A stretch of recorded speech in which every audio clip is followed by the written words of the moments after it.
Say it, man. All right, then. Okay, you tell me. Okay. Now, wait for a bit of silence. Okay. Okay, so you finally made it to Paris. So how was it? Oh man, it was unbelievable. Just unbelievable. It was a lot of love, and I'm ready to go back out and do it again if I could. And is being on stage what you prefer in your job, or do you prefer being in studio? Or No, I prefer being on stage, you know, because that's where you get to show and prove, and a lot of people be in the studio, but when they get out on the stage, it's a whole other thing, you know. But I want to show fans that this is real, you know. I'm real about what I do. Yeah. Because I read lots of articles about you, and they were all saying that you spend all nights in studios recording and recording and recording. So Believe it. Believe it. Okay. Yeah. I love the studio. There's no place like home, and studio is the place for me. Mm-hmm. And because you do everything, you write, you produce your albums. So why is that? You're like a total control freak. You're a workaholic. How do you work? Well, it's just that I'm not afraid. You know, I started out just singing, and once I was scared to even do that. But once I got out on stage for the first time in my talent show in high school, and all the ladies started screaming, I'm like, yo, man, it gave me such a confidence. It was almost like Peter Pan getting bit by the spider. He became Spider-Man after that, you know. And it was like, I'm not afraid anymore. I'm gonna try whatever I can try and see what else I can do. And I just tried to produce, tried to do tracks, and I ended up being able to do it, you know. So I just kept trying things. So that's how I ended up pretty much doing all of the things that I do. Mm-hmm. So you've always wanted to be a singer, a performer, or did you want to be a basketball player? What was your dream as a child? Well, my dream as a child and coming up all the way till I was like 16 or 17 was being the next Michael Jordan, hopefully. But fortunately, that didn't happen. You know, I had to get a grade in high school, so I had to do music to get a grade. You know, so during that time I was doing music and I did the talent show. I became incredibly interested because the girls wasn't screaming for me when I was on the basketball court, but they screamed for me when I was doing music, and I just fell in love with that love that I felt. And how would you define your music, your style? Do you think you're pure R&B, or how would you define it? With something so versatile and something so different, it's hard to really dissect and define. I just flow with it, you know. I've never been able to explain, not one song, how it really happens, you know what I'm saying? I'm just thankful to God that I have this talent, because it feels good to be able to express yourself musically and then watch the whole world react to it. Mm-hmm. Because there's a little bit of rap, but you are able to sing ballads too, so it's a mix. Mm-hmm. Mm-hmm. Yeah. Okay. You work with a lot of great stars. You talked about it just now. Mm-hmm. And of course, I would like to know, how is it to work with Michael Jackson? Oh, it's an incredible feeling to work with anybody. I mean, it's like you know, that you've grown up listening to from a kid, you know. And I kind of grew up. I grew up listening to Michael Jackson, and of course, like you and everybody else, all of his hits. And to be able to go into the studio and really, really listen to be able to write for someone that I've listened to for so long, it was incredibly easy because I was so excited to do it and wanted to do it and do the best job that I could possibly do for that mission, you know. And then when I met him, he's such a regular guy, and everybody else think he's different or whatever, but he's just a regular guy, you know. And at least that's how he treated me. So, you know, that's how we were able to come up with a great song like You're Not Alone. So he's really invincible for you. Huh? He's really invincible? Is that the title? He's really convincing to me, you know. Okay. And how do you choose people you work with? Did they choose you, or did you choose them? Yeah, I'm called. I'm called on, and I definitely answer, you know, because I'm at my best when I'm wanted. You know, when I feel like they want me, that's when I'm pretty much at my best, because I feel like, okay, the challenge is on. I have to deliver, you know.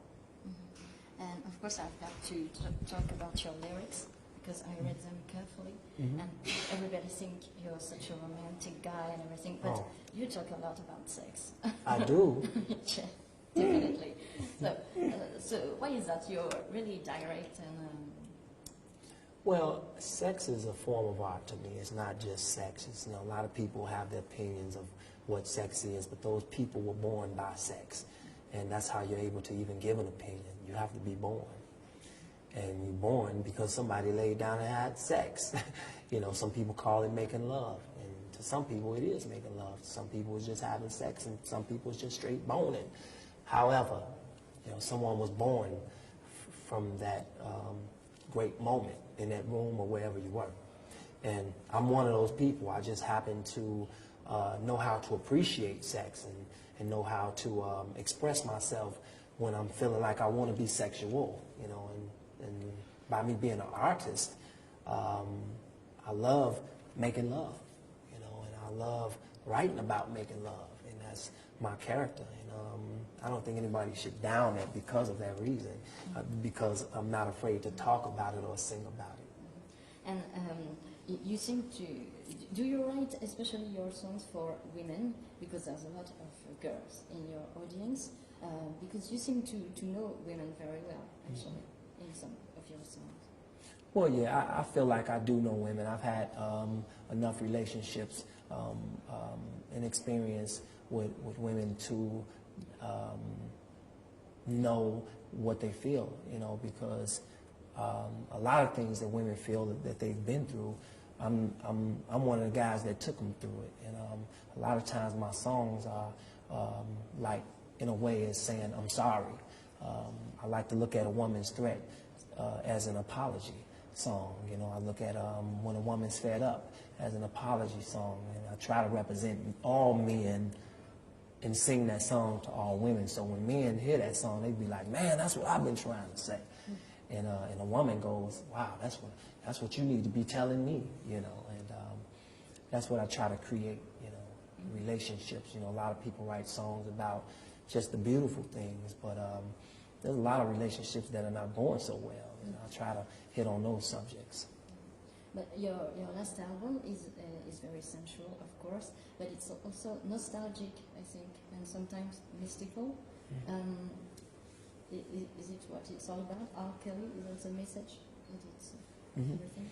Well, as I said earlier, this TP2.com album is about being versatile, you know, and I like to write from life's experiences. Sometimes I might feel up, and sometimes I might feel down.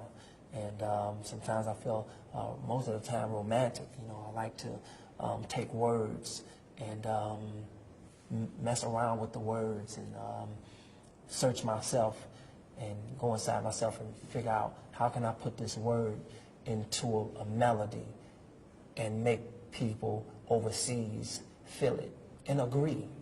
You know, and it becomes such a challenge to me, and that I'm actually inspired by the challenge itself to do it. And image is really important too, when we look at your videos and everything. So how much are you involved in videos and your image and how you look?